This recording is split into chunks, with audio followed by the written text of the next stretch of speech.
let's go for a little test drive in the 1999 Volkswagen Beetle.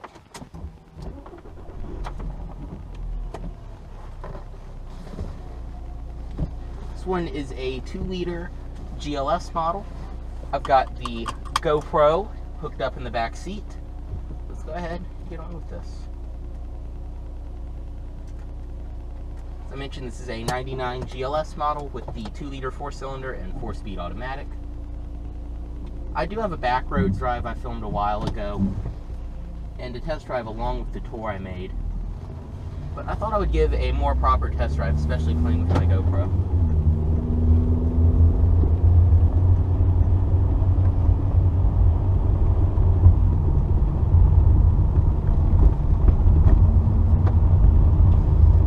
The first thing you notice when you get in this car is that it's just such an easy car to drive, and it's very German feeling. The steering is very precise and heavy. It's not snappy like Honda hydraulic power steering is, because this is an older car, so it does have hydraulic power steering. But it's not snappy, but it's definitely heavy. Another thing you will notice is there's a lot of glass. This is very easily to control and back into parking spaces and things like that, which is why women probably do love these so much. I mean, you know where everything is. The only thing is this pillar is a very huge blind spot, but you get used to it after you live with it for a while.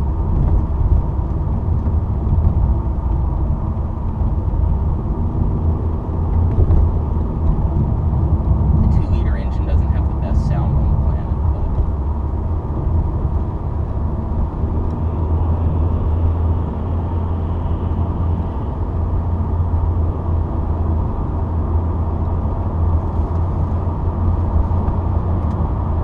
changing lanes very easy in this car.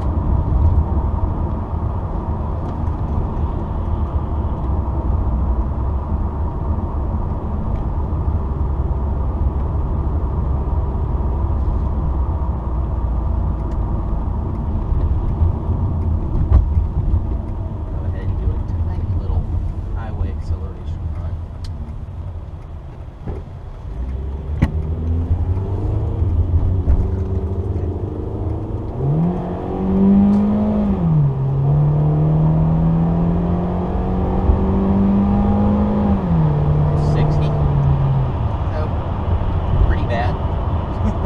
I'd say this is at least a 12 or 13 second 0 to 60 car with the automatic. I have driven one with the 5-speed before. It doesn't make it feel that much more lively, but I guess it's a little more tolerable than the automatic, which, I don't know. Sometimes it's aggressive, and then again, it is an older 4-speed automatic, so it does stumble a little bit, like every 4-speed automatic does. But going through curves like this, the car is very precise, very controlled. It's fun to drive sometimes. But then you look down and you're doing 60 and revving at 3 grand, which I have read is normal for these with the 4-speed automatic. But this one definitely does have some transmission issues too, which do not help with things like that.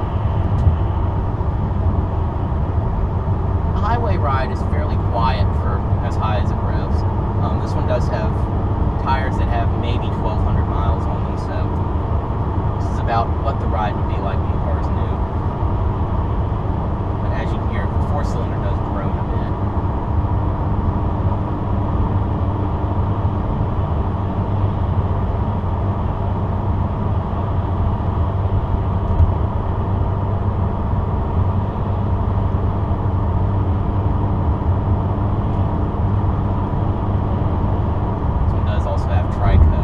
Windshield wipers, which actually are fairly quiet for cheap windshield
As I mentioned, $499 with the Beetle. There were two engines you could choose from. There was this, which was the base engine, which is what most of these have. The 2-liter, 4-cylinder, 115 horsepower, single overhead cam, 8-valve. Not fast or even quick by any means. It does have a decent amount of low-end grunt, which is typical of 2-valve 4-cylinder engines. But, I mean, honestly, I'm not going to lie, my 1994 Saturn feels heavier than this car does. But the optional engine, which I have owned a car with this engine in my life, not a Beetle, was a 1.8-liter turbocharged 4-cylinder, which made 180 horsepower. And that was definitely the engine you'd want to have. That one did have its fair share of sludge and head gasket issues, but much better than this engine. And those could be had with the same 4-speed automatic or a 5-speed manual, which, once again, I have driven one with that. Nice engine, actually. Those are actually pretty fun and quick cars. Just gonna go ahead and cut through this parking lot, which I probably shouldn't do, but I am anyway.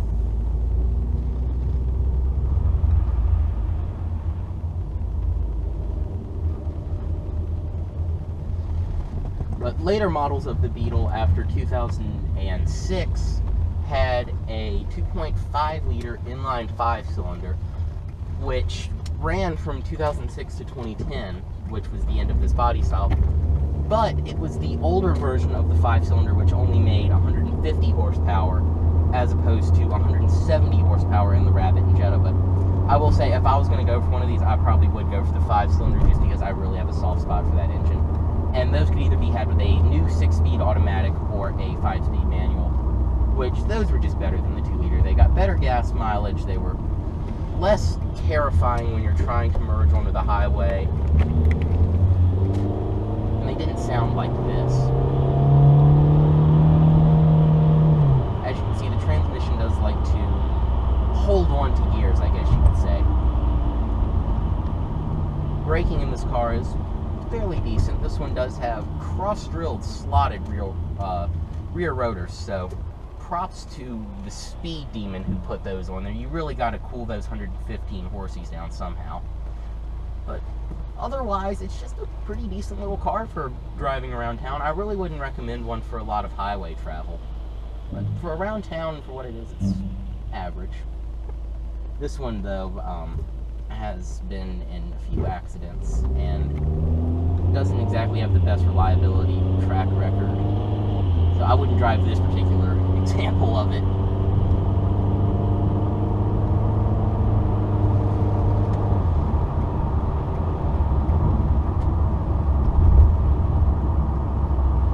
I'm not getting stuck in a semi-truck.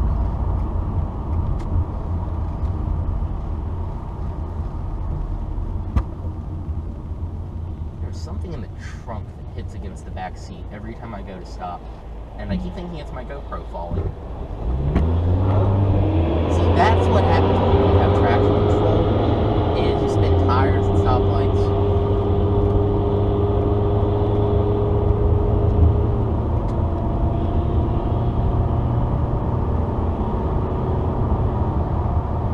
I mean, as you can see, the 2-liter does have difficulties with things like going uphill, but it's fun. I mean, you do have fun in a I'm gonna die possibly kind of way.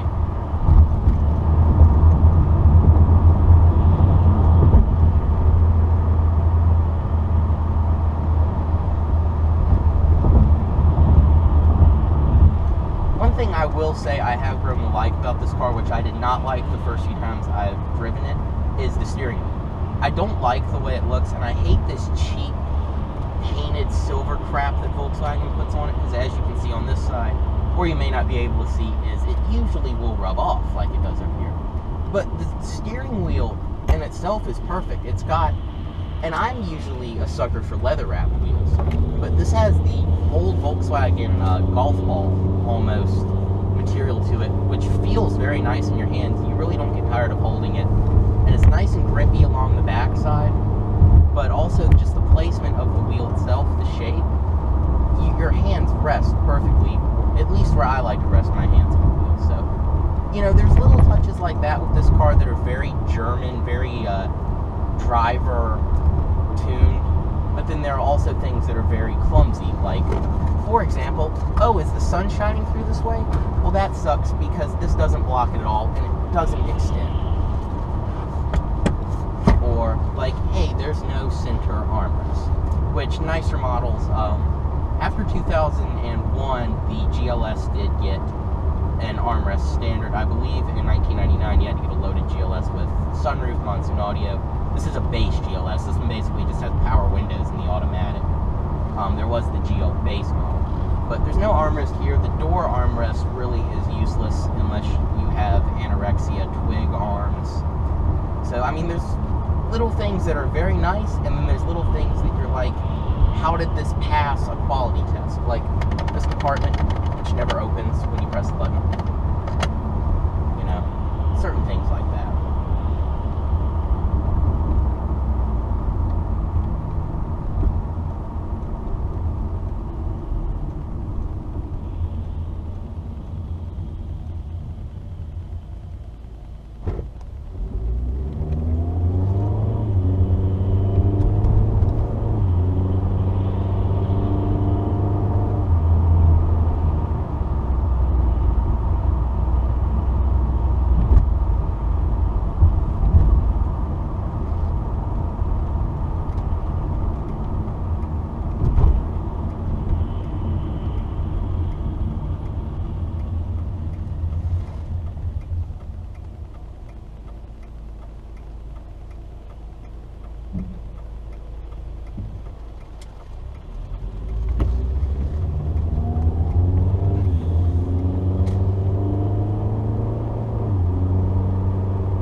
I mentioned, if you're just looking for a car that's for around town or just a simple car, you don't need much, especially if you're not a very confident driver, because this is a very easy car to drive once you can deal with this. And there's a bit of a blind spot on the back, but this one does have blind spot mirrors, which I often forget are there, because I personally don't like to rely on things like that make drivers lazy. But if you like those things, they are here.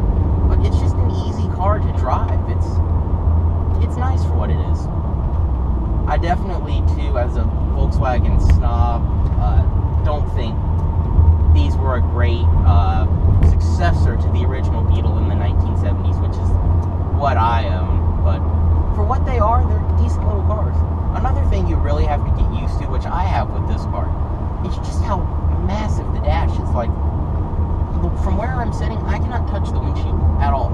Or I cannot touch the end of the dash at all. I can maybe get about a quarter of the way onto it. But so that's definitely something, and the hood drops off. But I mean, these are all little things you can get used to.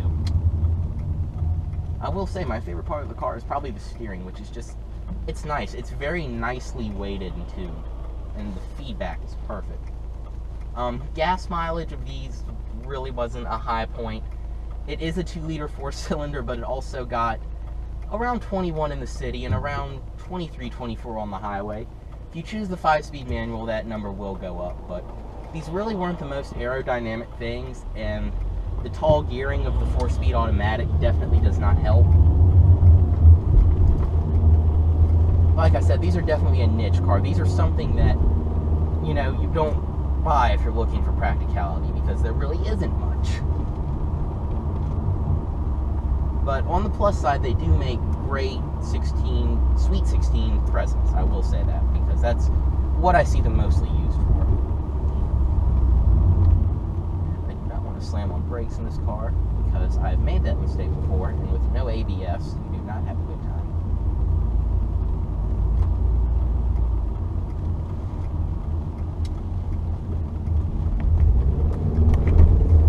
It's definitely a fun car to whip around with. And the thing I've noticed too is, since it got new tires, it's grippy. Well, not when it's raining.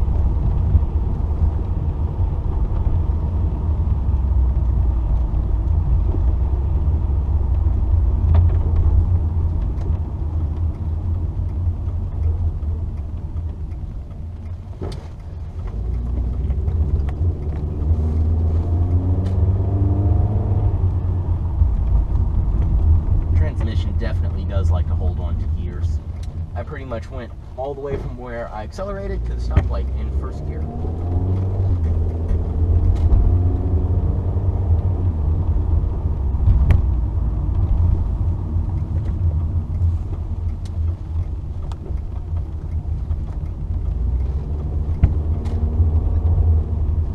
But anyways, guys, if you're in the market for one of these, or you just have any questions, drop me a comment down below, or any other comments. I will gladly respond to them. Anyways, guys, thanks for watching, and subscribe for more. And like I said, I do have other videos on the channel of this car. I do have a tour at Backroads Test Drive, which I have not yet uploaded, but I'll put the links down below. Thanks for watching, guys, and subscribe for more.